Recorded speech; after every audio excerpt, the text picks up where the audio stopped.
Assalamualaikum warahmatullahi wabarakatuh. Selamat pagi anak-anak. Hari ini kita akan belajar tema 2, subtema 4, pembelajaran 3 dan 4. Nah, sebelum memulai pelajaran pada pagi hari ini, mari kita berdoa dulu. Berdoa mulai.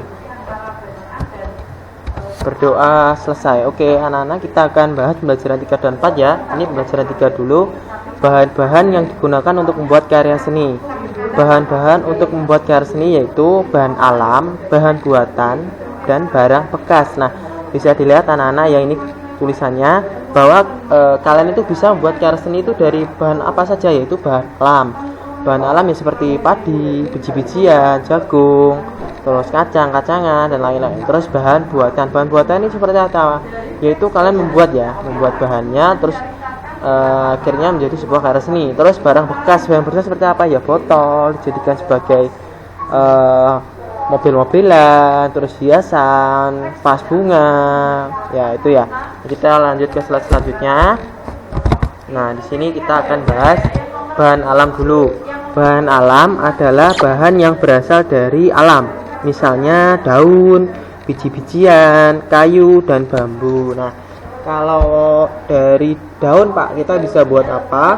Nah, daun sekarang itu bisa dibuat sebagai lukisan. Nah, jadi daunnya itu dilubangi, terus dia dijadikan sebagai akrilik juga bisa, hiasan akrilik, akhirnya menjadi bagus ya, jadi awet di dalamnya. Terus kalau biji-bijian bisa seperti apa? Yaitu karya dekoratif anak-anak seperti kemarin, anak-anak bisa membuat karya dekoratif menggunakan biji-bijian.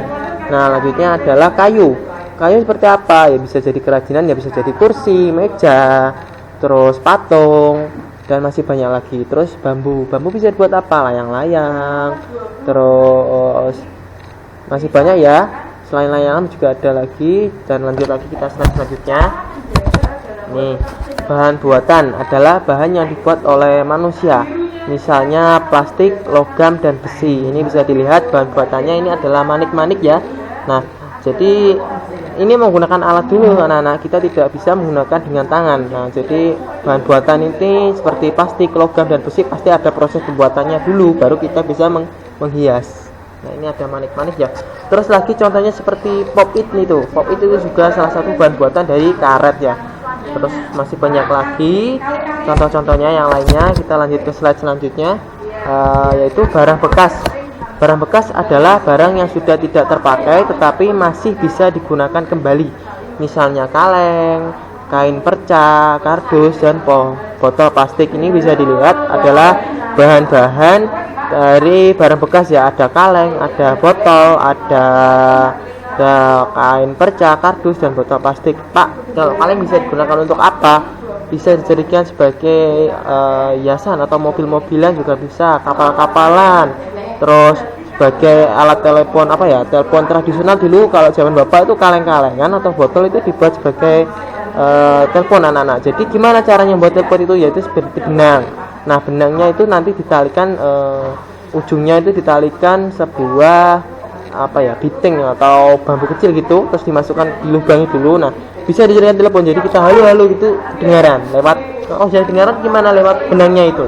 Nah, gitu ya, bisa dicoba anak-anak caranya membuat telepon itu gimana.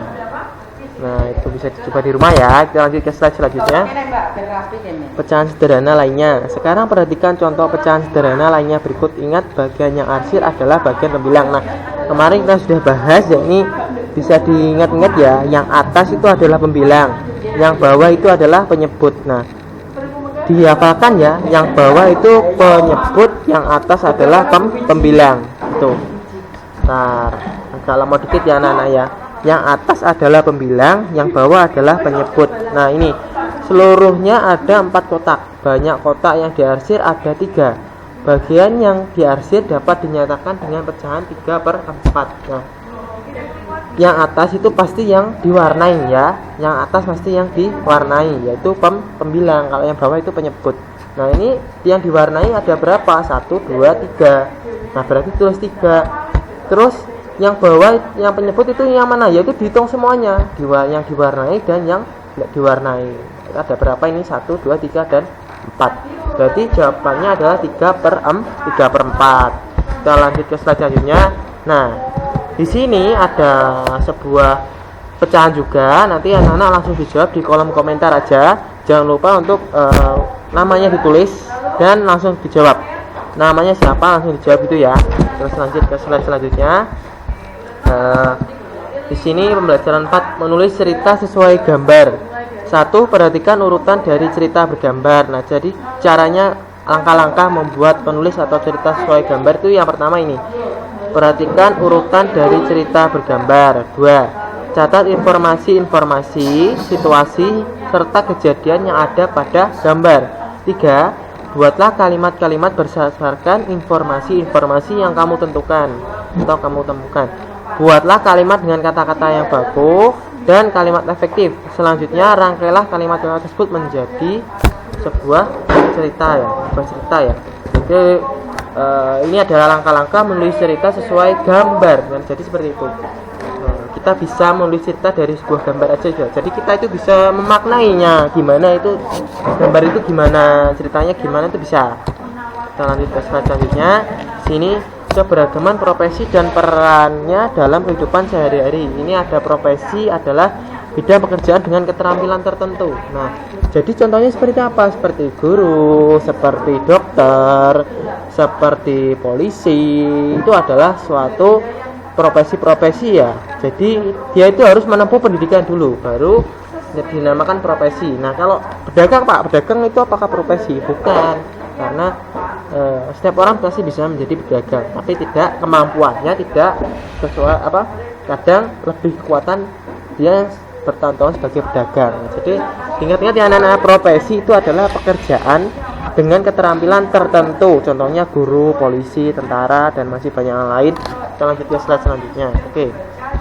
Setiap profesi memiliki tugas dan peran berbeda-beda. Nah, ini bisa dimaknai ya. Nah, tadi jangan lupa untuk dikerjakan langsung dan ditulis di kolom komentar aja. Nah, oke anak-anak, pembelajaran pada pagi hari ini selesai cukup dulu ya.